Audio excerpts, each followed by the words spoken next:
혹시 이런 순간 경험하신 적 있으시죠? 자식이 한 말이 자꾸 머릿속에 맴돌 때. 엄마는 왜 항상 그래요? 아빠가 뭘 알아요? 분명 며칠이 지났는데 그 말이 아직도 가슴 한켠에 콕 박혀 있습니다. 밥을 먹다가도 잠을 자려다가도 괜히 그 장면이 다시 떠오릅니다. 이상하지 않나요? 수십 년을 살아오면서 험한 세상도 견뎌냈는데 왜 유독 자식의 말 한마디가 이렇게 오래, 이렇게 깊이 남을까요? 내가 너무 예민한 건가?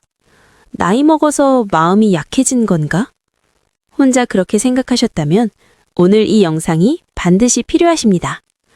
그건 예민함도 아니고 나약함도 아닙니다. 그건 뇌가 작동하는 방식입니다. 자식에게 받은 상처는 타인에게 받은 상처와 뇌에서 전혀 다르게 처리됩니다. 왜 그런지 오늘 심리학과 뇌과학이 밝혀낸 불편하지만 위로가 되는 진실을 함께 들여다보겠습니다. 이 영상을 끝까지 보시면 세 가지를 알게 됩니다. 첫째, 자식의 말이 왜 남보다 몇 배나 더 아프게 느껴지는지 뇌과학적 이유. 둘째, 상처받은 후 내가 하는 행동 중 어떤 것이 오히려 뇌를 더 힘들게 만드는지. 셋째, 지금 당장 뇌를 진정시킬 수 있는 검증된 방법 3가지. 미리 말씀드립니다. 오늘 내용은 자식을 탓하는 이야기가 아닙니다. 자식 편도 부모 편도 아닙니다. 오직 뇌 편입니다. 뇌는 거짓말하지 않습니다. 뇌는 누가 옳고 그른지 판단하지 않습니다. 뇌는 그냥 고통 신호를 보낼 뿐입니다. 신경과학자 매튜 리버만은 이런 말을 했습니다. 사회적 고통은 신체적 고통과 같은 뇌 회로를 사용한다. 쉽게 말씀드리면 자식에게 상처받는 것은 뇌 입장에서 실제로 맞은 것과 같습니다. 과장이 아닙니다. 뇌 영상으로 확인된 사실입니다. 그런데 더 놀라운 게 있습니다. 자식에게 받은 상처는 타인에게 받은 것보다 훨씬 더 강하게 각인됩니다. 왜 그런지 지금부터 설명드리겠습니다. 뇌 속에 편도체라는 구조물이 있습니다. 아몬드 크기만한 이 부위가 하는 일은 딱 하나입니다. 이게 위험한가, 안전한가, 이것만 판단합니다. 그런데 이 편도체는 위협의 종류를 가리지 않습니다. 호랑이에게 쫓길 때도, 자식에게 엄마는 몰라요 라는 말을 들을 때도 같은 강도로 반응합니다. 여기서 중요한 점이 있습니다. 편도체는 관계의 깊이에 비례해서 반응합니다. 즉, 나에게 더 소중한 사람일수록 그 사람에게서 오는 위협 신호를 더 강하게 처리합니다.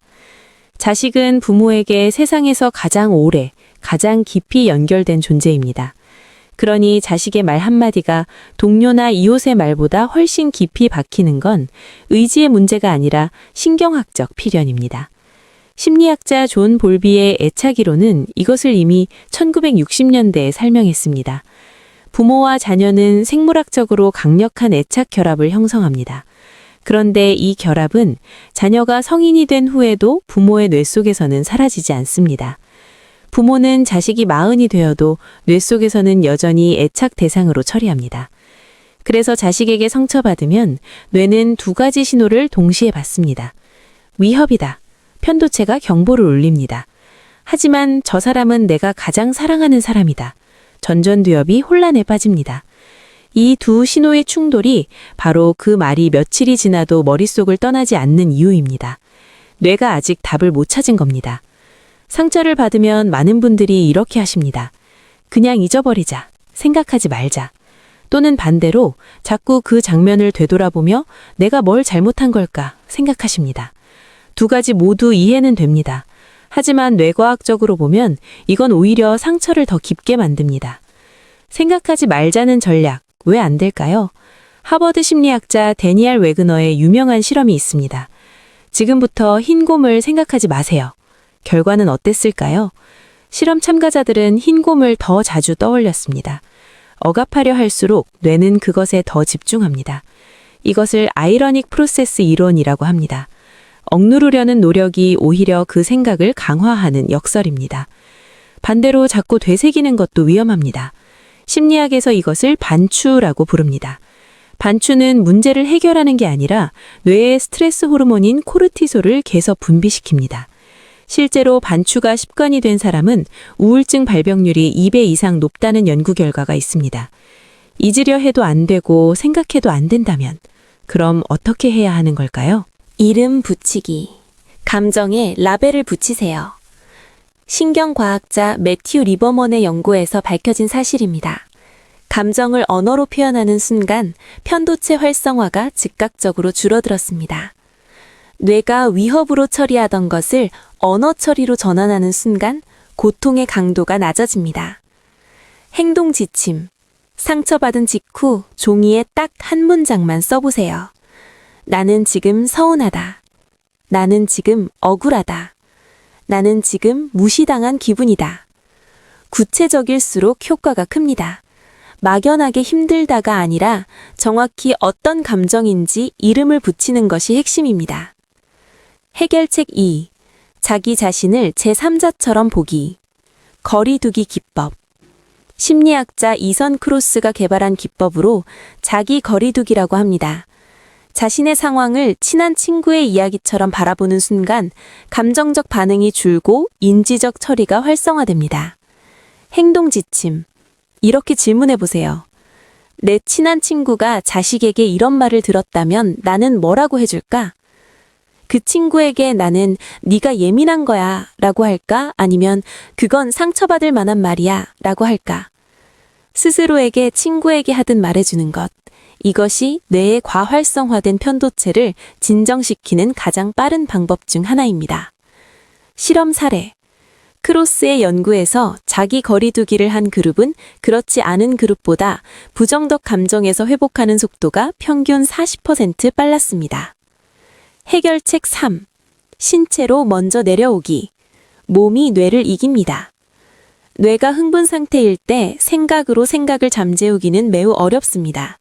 그런데 신체 감각을 활용하면 자율신경계를 직접 조절할 수 있습니다.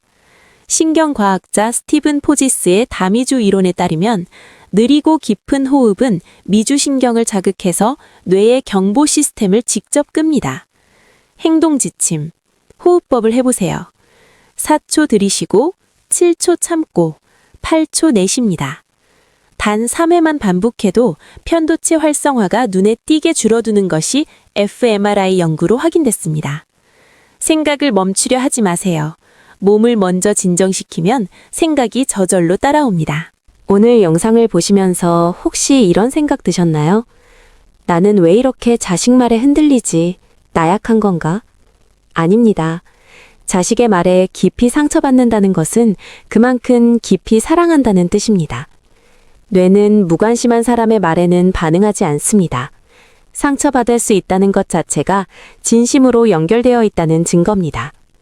오늘 딱 한 가지만 해보세요. 오늘 마음에 걸리는 그 장면, 그냥 종이에 써보는 것. 나는 그때 너무 서운했다. 딱 한 문장이면 충분합니다. 해결하려 하지 않아도 됩니다. 이름 붙이는 것만으로도 뇌는 이미 회복을 시작합니다.